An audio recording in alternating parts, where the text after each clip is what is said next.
Hey friends, how's it going? Ash here, welcome back to Gents. Today I got some fragrances that are gonna make you smell irresistible during the spring. Fragrances that are gonna set you apart, they're gonna help get you that positive attention, and each one of these works perfectly as it starts to heat up, which thankfully, as of when I'm filming this video, is right now. We have ticked over into March. I couldn't be happier.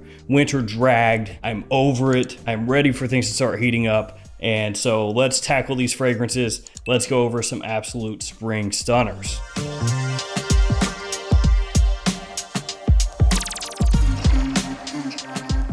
Each of these fragrances, you know where to find them, linked down below. As well, if you shop at Max Aroma or Twisted Lily, use the code GENTS10.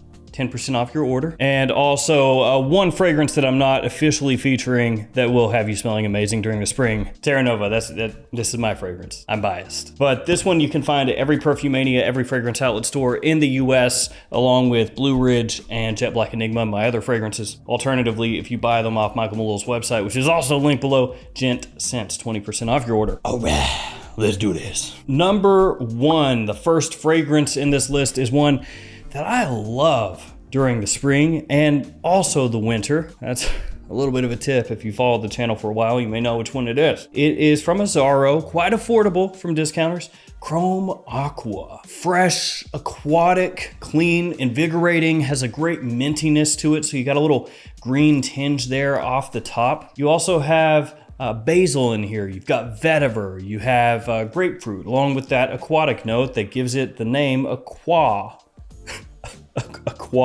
Aqua. My brain was thinking aquatic, my mouth was thinking aqua. Love this stuff. Love this stuff in spring, summer, fall, winter. Honestly, I love it all year round, but most people that you talk to are gonna say that Chrome Aqua is a spring and summer daytime fragrance. And it excels at being that. Great casually, great, honestly, just about anywhere. And as I said, for the price point, it is an awesome buy. I mean, keep in mind, it's an AZZARO Chrome flanker. Don't go into it thinking you're gonna pay 30 bucks and get something that smells like a $400 fragrance. But for what that stuff is, I love it. The next fragrance is one that sells and sells and sells more than I ever imagined until I got the sales report for the top 20 selling fragrances in the US for men. And I was like, oh, that much? Shows how much I know. Coach for men. Now, obviously nothing wrong with Coach for men. This stuff is super wearable, very versatile, extremely appealing. It's a compliment puller. It's everything people would look for in a fragrance, or your average person. It's what they're looking for. The type of scent that's a great presentation, looks good in the collection, has a name that people know, and you can just grab it, spray it on, and go anywhere, and you're gonna know that you smell awesome. This has pear, cardamom, and vetiver as some of the notes in the fragrance, and it is a blue fragrance. And of course, that means it's made to be worn just about anywhere. People love it, and again, for the price, it's another very solid pickup. From there, we hop on over to Ralph Lauren's Polo Blue Eau de Parfum. I think there are a lot of different fragrances in this lineup that you could go with, that you could choose, and they would work. Polo Blue, Gold Blend, Deep Blue, Parfum. I mean, any of these would work. But in this list, we're gonna tackle the Eau de Parfum. Now, Polo Blue Eau de Toilette, even though that is the most popular of the whole line, I don't really like. I think it ends up smelling pretty cheap, especially for a summertime fragrance compared to other scents that have come out since that one was released and the price point that you can pick them up for. Polo Blue Eau de Toilette is not my thing. Just doesn't do it for me. The Eau de Parfum, a little more sophisticated, a little more modern. It's slightly more grown up, but it doesn't come across smelling like an overly mature fragrance or anything like that. Bergamot and sage in here, along with a bit of woodiness as it dries down, and of course that kind of aquatic feel that you're gonna find from the Polo Blue line. Polo Blue Eau de Parfum, again, an easygoing fragrance that people absolutely love. And I would take this 10 times out of 10 over the EDT. From there, let's hop on over to John Varvatos with Artisan Pure. A little bit of a hype beast for a time there, and I think a worthwhile hype beast. This one is very solid. Again, presentation of this looks beautiful up on a shelf or in a collection. It's good looking. The price has fluctuated on this a little bit over the years. At times it's been more difficult to find and the price has gone up a little bit. Other times it's been everywhere and the price has dipped down a little bit. But typically this is quite affordable for the quality of the fragrance that you get. It's another one where some people would think of it more of just a summertime scent, but nah, this stuff is awesome during spring. It's very refreshing. It has a little more of a natural feel to it than some other designer fragrances out there that make heavy use of citrus, because this one has a number of different citrus notes off the top. It's kind of a soft citrus, and when I say that, I don't mean that it's really weak off the top. I just mean that the citrus isn't like sharp. It doesn't blast you with any kind of bitterness. It's very smooth. So Varvatos Artisan Pure, another scent that I think just absolutely will make you stand out. Very classy, sexy, and clean. And this is something I've said ad nauseum, but it bears repeating. Fragrances, if you're looking for compliments with them, fresh, that's always a winner. Sweet, always a winner. I mean, assuming it's done in an appealing way. You can, of course, have fragrances that are sweet in a way that's just like overwhelming and gross, but most people, at least in the US, are typically attracted to fragrances that are one or both of those things.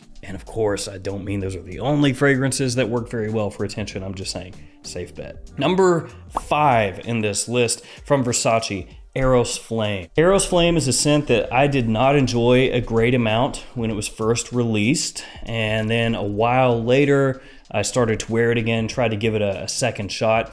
And I really came around to like this. It is kind of in a weird spot in the Eros lineup because you have Eros Eau de Toilette, Eau de Parfum, and Parfum. Those obviously go together. And then you have Eros Flame, just the one random flanker just sitting out there by itself in a red bottle, and nothing else has come out since to make this not stand out quite so much. So you have black pepper, tonka vanilla, you have Kinoto in here as well. So you have a little green tinge in Eros Flame that you're not going to find, not a similar way anyway, in the other Eros fragrances. It's got a nice little aromatic flair to it. You know, it stands off on its own, but it still has that compliment factor that you expect from an Eros fragrance. So even if it is kind of a redheaded stepchild at this point in the Eros lineup, this stuff is very solid. Good performance, fantastic for spring. Number 6, we're gonna go with 2 YSL fragrances back to back, and then a few higher end fragrances to wrap it up. So number 6, YSL, Y Live. So Y Live is a little bit of a more youthful take, I would say, on the Y DNA.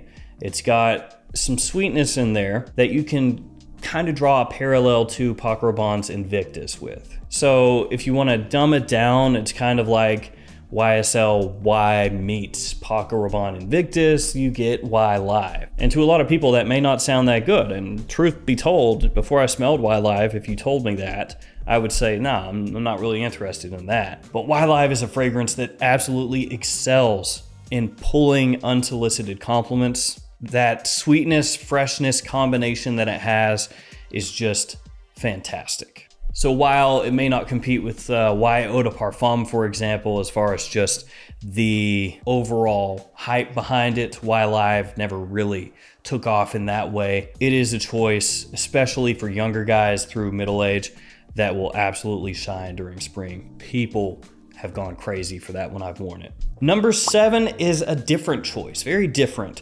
Most of these fragrances that we've talked about so far, they're extremely versatile. They're the types of scents that you can wear just about anywhere. It doesn't matter. Obviously, there's more of a daytime lean toward the 6 that we've talked about so far. Number 7 is a fragrance that I don't think during daytime in spring would maybe work quite as well, but during the evening, very, very good. It is, once again, from YSL, La Nuit de l'Homme Eau de Parfum. And truth be told, I would be recommending you La Nuit de l'Homme L'Intense if that was still really actually available, but it's not. Yes, it will pop up from time to time here and there, but that stuff is getting to be difficult to find, few and far between. But La Nuit Eau de Parfum, Still easy to find. So it has cardamom, of course, tying it in with the original La Nuit de l'Homme Eau de Toilette. Also has leather, it has tonka in there, so you're gonna get a little bit of a vanilla-like sweetness as it dries down. The cardamom in the opening, extremely appealing, and it has a nice freshness off the top. It's fleeting,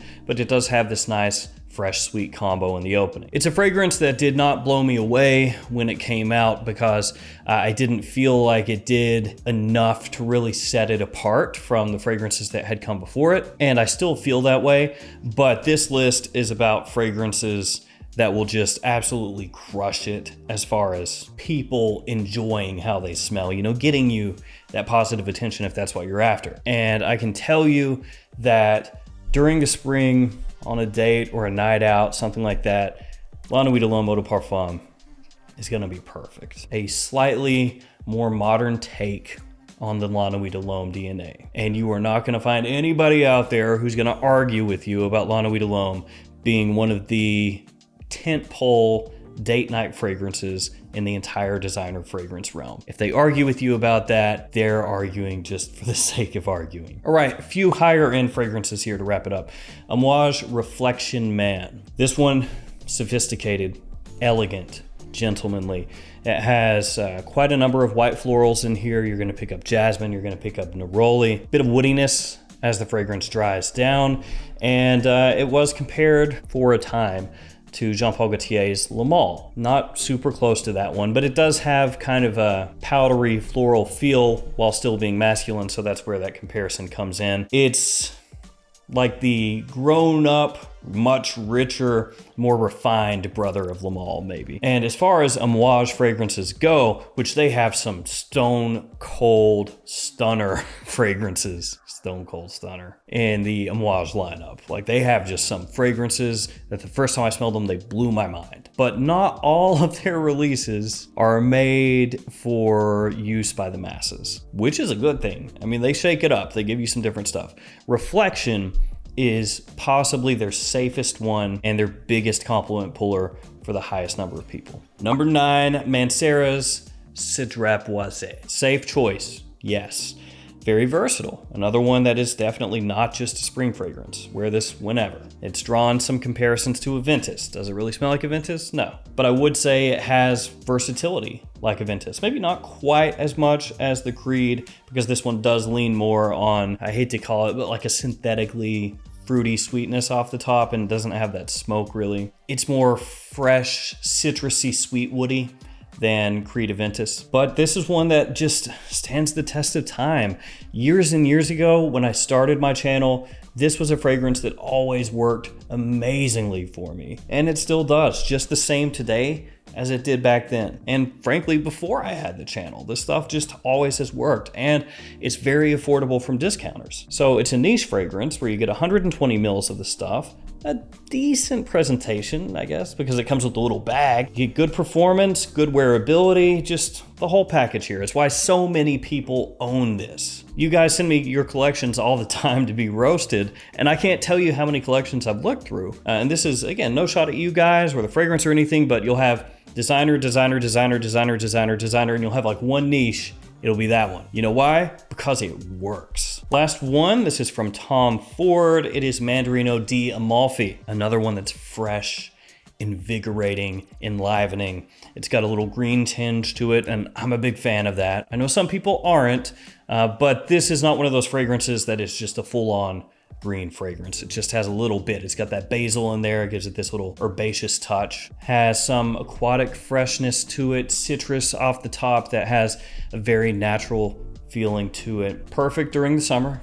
Yes, absolutely. But during spring, as it starts to heat up, that little bit of herbaceousness that's in here melds together perfectly with that changing of the seasons, and it will have you smelling classy and elegant and sophisticated, grown up, while still just going for that easy, fresh scent. People love it. So there you go. 10 spring fragrances that'll have you smelling irresistible. These are killers in a positive way. All right, guys, that'll do it for me. Thank you for hanging with me. Stay safe out there, and I'll see you tomorrow with another fragrance video. See you later.